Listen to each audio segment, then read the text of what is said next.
tal, gente de YouTube? Señores y señoras subintendentes 2021 de la Policía Nacional. Bienvenidos a este nuevo video del curso de preparación para el concurso para el grado de subintendente. En el video anterior profundizamos en los derechos fundamentales individuales, así que si tú no has visto ese video, te invito a que vayas directamente a este link que estoy dejando aquí arriba donde está la flechita para que puedas ver qué son los derechos fundamentales y entres a saber y a conocer los derechos fundamentales individuales. En este video vamos a hablar de los derechos fundamentales procesales. En este video seguiremos hablando de los derechos fundamentales que, como lo habíamos dicho antes, vienen desde el artículo 11 hasta el artículo 41 de la Constitución Política de Colombia. Y recordemos que estos derechos fundamentales se pueden subdividir en cuatro pequeños grupos: los derechos fundamentales individuales, los derechos fundamentales procesales, los derechos fundamentales de reunión y asociación y los derechos fundamentales políticos. Y entonces empecemos con los derechos fundamentales procesales, que son esos derechos que están en la Constitución desde el artículo 28 hasta el artículo 36. ¿Y qué son los derechos fundamentales procesales? Los derechos fundamentales procesales son esos derechos que nos indican cuáles son los límites que tiene el Estado colombiano para ejercer su función de poder. Estos derechos buscan evitar que el Estado abuse de los ciudadanos colombianos. Y el primero de ellos es el artículo 28. El artículo 28 nos dice: toda persona es libre. Nadie puede ser molestado en su persona o familia, ni reducido a prisión o arresto, ni detenido, ni su domicilio registrado, sino en virtud de mandamiento escrito de autoridad judicial competente, con las formalidades legales y por motivo previamente definido en la ley.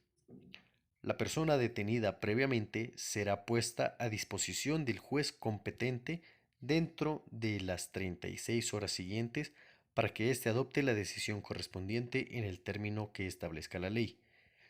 En ningún caso podrá haber detención, prisión, ni arresto por deudas, ni penas y medidas de seguridad imprescriptibles. Entonces, el artículo 28 nos habla sobre el derecho a la libertad y básicamente nos dice que el Estado debe tener en cuenta la libertad de las personas como un factor esencial y que solo se puede privar de la libertad a alguien con toda la rigurosidad del procedimiento especial que existe para tal efecto, que es por mandamiento escrito de autoridad judicial competente. Y este mandamiento escrito debe ser con las formalidades legales y por motivo previamente definido en la ley. Nos dice que hay 36 horas de plazo máximo para poner a disposición a una persona detenida ante el juez competente para que éste adopte la decisión que corresponda de acuerdo a su caso. Y que en ningún caso podrá haber detención, prisión ni arresto por deudas, ni penas y medidas de seguridad imprescriptibles. Artículo 29. El debido proceso se aplicará a toda clase de actuaciones judiciales y administrativas. Nadie podrá ser juzgado sino conforme a leyes preexistentes al acto que se le imputa ante juez o tribunal competente y con observancia de la plenitud de las formas propias de cada juicio. En materia penal, la ley permisiva o favorable, aun cuando sea posterior, se aplicará de preferencia a la restrictiva o desfavorable. Toda persona se presume inocente mientras no se le haya declarado judicialmente culpable. Quien sea sindicado tiene derecho a la defensa y a la asistencia de un abogado escogido por él o de oficio durante la investigación y el juzgamiento, a un debido proceso público sin dilaciones injustificadas, a presentar pruebas y a controvertir las que se alleguen en su contra, a impugnar la sentencia condenatoria y a no ser juzgado dos veces por el mismo hecho. Es nula de pleno derecho la prueba obtenida con violación del debido proceso. Entonces vemos como el artículo 29 nos habla del debido proceso y nos dice que para todas las actuaciones judiciales y administrativas existe un debido proceso que se debe aplicar y se debe respetar. Dice que nadie puede ser juzgado por un hecho que no esté debidamente tipificado. Nos habla del principio de favorabilidad en materia penal y nos dice que toda persona se presume inocente hasta que se demuestre lo contrario. Y también nos habla a que tiene derecho una persona que es indicada y tiene derecho a la defensa y a la existencia de un abogado escogido por él, o también puede ser un abogado de oficio. También tiene derecho a un debido proceso, tiene derecho a presentar pruebas y a controvertir las que lleguen en su contra, y también tiene derecho a no ser juzgado dos veces por el mismo hecho. Y por último nos dice que es nula de pleno derecho la prueba obtenida con violación del debido proceso, es decir, que incluso para presentar pruebas se debe respetar ese debido proceso. Artículo 30. Quien estuviere privado de su libertad y creyere estarlo ilegalmente, tiene derecho a invocar ante cualquier autoridad judicial, en todo tiempo, por sí o por interpuesta persona, el habeas corpus, el cual debe resolverse en el término de 36 horas.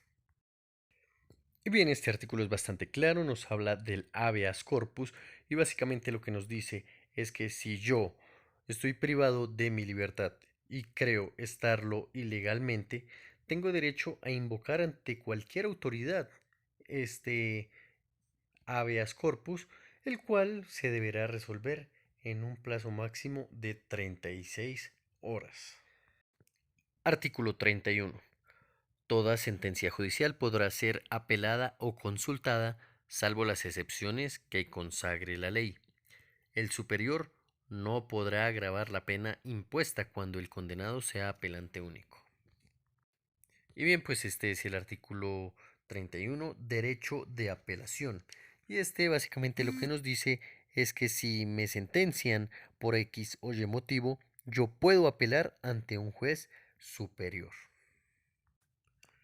Artículo 32. El delincuente sorprendido en flagrancia podrá ser aprehendido y llevado ante el juez por cualquier persona. Si los agentes de la autoridad lo persiguieren y se refugiare en su propio domicilio, podrán penetrar en él para el acto de la aprehensión. Si se acogiere a domicilio ajeno, deberá preceder requerimiento al morador. Y bien, pues este artículo nos habla de la flagrancia, que es un tema muy importante, y nos dice que la única forma para que los ciudadanos puedan ejercer la aprehensión de otro ciudadano es cuando se encuentre en flagrancia, cuando el delincuente sea sorprendido en flagrancia. Nos dice que si los agentes de la autoridad persiguen a este delincuente o a esta persona que fue vista en flagrancia cometiendo un delito y esta persona se refugia en su propio domicilio, estos agentes de la autoridad pueden ingresar a ese domicilio para hacer el acto de la aprehensión. Pero si este delincuente eh, entra a una casa que no es de su propiedad, los agentes de autoridad deben pedir permiso al morador o al dueño de esa casa para poder ingresar a realizar la respectiva aprehensión de este delincuente. Y claro, después de la aprehensión, esa persona deberá ser llevada ante un juez. Artículo 33. Nadie podrá ser obligado a declarar contra sí mismo o contra su cónyuge, compañero permanente o parientes dentro del cuarto grado de consanguinidad, segundo de afinidad o primero civil.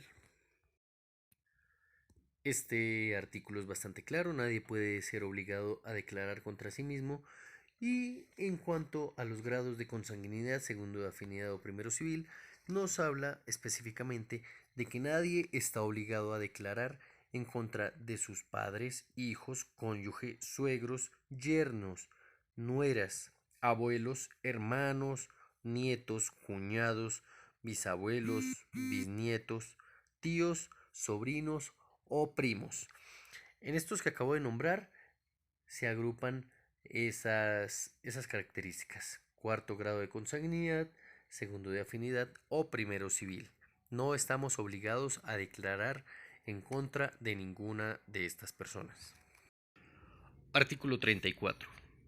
Se prohíben las penas de destierro, prisión perpetua y confiscación. No obstante, por sentencia judicial, se declarará extinguido el dominio sobre los bienes adquiridos mediante enriquecimiento ilícito en perjuicio del tesoro público o con grave deterioro de la moral social. Entonces, este artículo nos habla de que está prohibido el destierro y está prohibida la cadena perpetua. También nos habla de que por sentencia judicial se podrá hacer la extinción de dominio de los bienes que se adquieran cuando exista un enriquecimiento ilícito o cuando haya un perjuicio al tesoro público. Artículo 35. El artículo 35 nos habla de la extradición y este es un tema que entró bastante en debate porque en principio la extradición estaba prohibida, pero mediante un acto legislativo número 1 de 1997 se abrió la posibilidad de extraditar a los colombianos que hayan cometido delitos en el exterior y entonces el nuevo texto dice: la extradición se podrá solicitar, conceder u ofrecer de acuerdo con los tratados públicos y en su defecto con la ley. Además, la extradición de los colombianos por nacimiento se concederá por delitos cometidos en el exterior, considerados como tales en la legislación penal colombiana. La extradición no procederá por delitos políticos. No procederá la extradición cuando se trate de hechos cometidos con anterioridad a la promulgación de la presente norma. Entonces vemos como desde el acto legislativo número 1 de 1997 se aprueba la extradición y desde ahí los países en donde una persona haya cometido un delito podrán solicitar a esa persona en extradición. Pero nos dice aquí que no procederá por delitos políticos y tampoco procederá cuando se trate de hechos cometidos con anterioridad a la promulgación de esta norma. Y el artículo 36. Se reconoce el derecho de asilo en los términos previstos en la ley. Esto quiere decir que si el Estado no me protege o no me garantiza mis derechos, yo puedo pedir el asilo a un Estado amigo, a un país amigo, a un país vecino, para que éste proteja mis derechos, porque no me siento seguro en cuanto a ellos aquí en el territorio colombiano. Y bien, con este derecho de asilo terminamos los derechos procesales que vienen desde el 28 hasta el artículo 36. Entonces, ya hemos hablado de los derechos fundamentales individuales, hemos hablado de los derechos fundamentales procesales. Ahora vamos a hablar de los derechos fundamentales de reunión y asociación. Pero antes de empezar a hablar de los derechos de reunión y asociación, quiero que en este momento tú, tú que estás viendo este video, te suscribas ahora mismo a este canal dando clic ahí donde dice suscribir y dando clic en la campanita. No te cuesta nada y a mí me ayuda muchísimo para seguir subiendo y realizando este tipo de videos para que ustedes se puedan preparar de la mejor forma. Así que suscríbete ahora mismo, suscríbete. No lo pienses, ¿por qué lo estás pensando? Suscríbete ya. Listo, muy bien, muchas gracias. Ahora sí, vamos a empezar a hablar de los derechos fundamentales de reunión y asociación. Bien, estos artículos son los 37, 38 y 39 y básicamente nos hablan, pues como su nombre lo indica, de los derechos que tenemos para reunirnos y para formar asociaciones dentro de nuestro territorio colombiano. Y el artículo 37 nos dice lo siguiente: Artículo 37. Toda parte del pueblo puede reunirse y manifestarse pública y pacíficamente. Solo la ley podrá establecer de manera expresa los casos en los cuales se podrá limitar el ejercicio de este derecho. Entonces, aquí tenemos el derecho fundamental a la protesta. Y nos dice que todos podemos reunirnos y manifestarnos, pero hay una condición, que estas manifestaciones deben hacerse de manera pacífica. Y también nos dice que solo la ley puede establecer la forma en que se podrá limitar este derecho. Entonces nos podemos reunir y manifestarnos, pero debe ser de una manera pacífica. Manifestaciones pacíficas. Artículo 38. Se garantiza el derecho de libre asociación para el desarrollo de las distintas actividades que las personas realizan en sociedad. Entonces tenemos que este artículo 38 es el que nos habla del derecho a la libre asociación y nos dice que todos somos libres y que tenemos el derecho de reunirnos y asociarnos para cualquier actividad, obviamente actividades legales, que nosotros consideremos necesarias. Artículo 39. Los trabajadores y empleadores tienen derecho a construir sindicatos o asociaciones sin intervención del Estado. Su reconocimiento jurídico se producirá con la simple inscripción del acta de constitución. La estructura interna y el funcionamiento de los sindicatos y organizaciones sociales y gremiales se sujetarán al orden legal y a los principios democráticos. La cancelación o la suspensión de la personería jurídica solo procede por vía judicial. Se reconoce a los representantes sindicales el fuero y las demás garantías necesarias para el cumplimiento de su gestión. No gozan del derecho de asociación sindical los miembros de la fuerza pública. Entonces, este artículo lo que nos dice es que todos los trabajadores y empleadores tienen derecho a construir sus sindicatos sin intervención del Estado y pues que su estructura y funcionamiento se debe sujetar al orden legal y a los principios democráticos. También nos habla una parte muy importante y es que los miembros de la fuerza pública no tienen este derecho de crear sindicatos o hacer parte de los sindicatos. Y bien, entonces hasta ahí van los derechos fundamentales de reunión y asociación.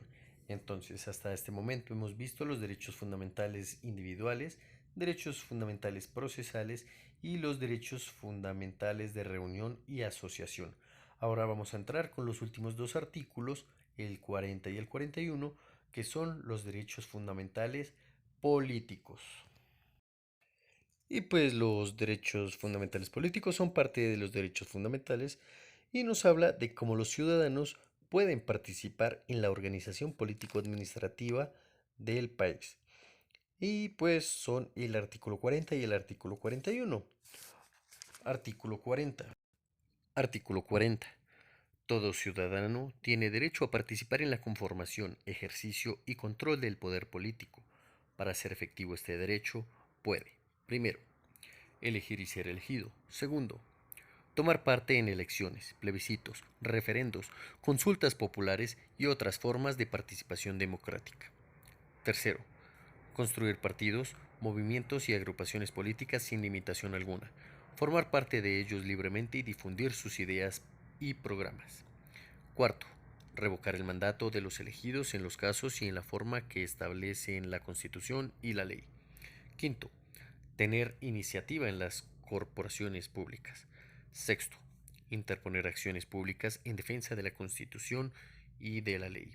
Séptimo, acceder al desempeño de funciones y cargos públicos, salvo los colombianos, por nacimiento o por adopción, que tengan doble nacionalidad.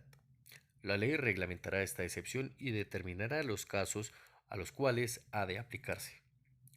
Las autoridades garantizarán la adecuada y efectiva participación de la mujer en los niveles decisorios de la administración pública.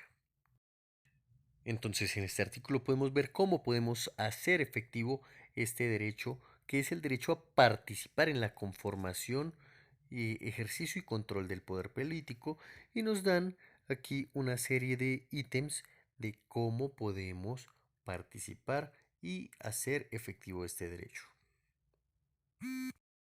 Artículo 41. En todas las instituciones de educación oficiales o privadas serán obligatorios el estudio de la Constitución y la instrucción cívica. Asimismo, se fomentarán prácticas democráticas para el aprendizaje de los principios y valores de la participación ciudadana. El Estado divulgará la Constitución. Entonces, en este artículo podemos ver cómo no es solamente un derecho, sino también una obligación el estudio de la Constitución y la instrucción cívica. También vemos que es necesaria las prácticas democráticas en las instituciones. Y bueno, con esto damos por finalizado el tema de los derechos fundamentales. Recordemos entonces, los derechos fundamentales van desde el artículo 11 hasta el artículo 41 de la Constitución y lo podemos dividir en cuatro: derechos fundamentales individuales, derechos fundamentales procesales y derechos fundamentales de reunión y asociación, y además los derechos fundamentales políticos. Señores y señoras subintendentes 2021, espero que les haya gustado este video. Si les gustó, por favor, denle en like, denle en me gusta y por favor no olviden suscribirse a este canal y activar la campanita para que estén pendientes del próximo video, ya que seguiremos hablando de temas constitucionales. Un saludo para todos y nos vemos en la próxima. Muchas gracias por haber visto este video hasta aquí. Chao, chao.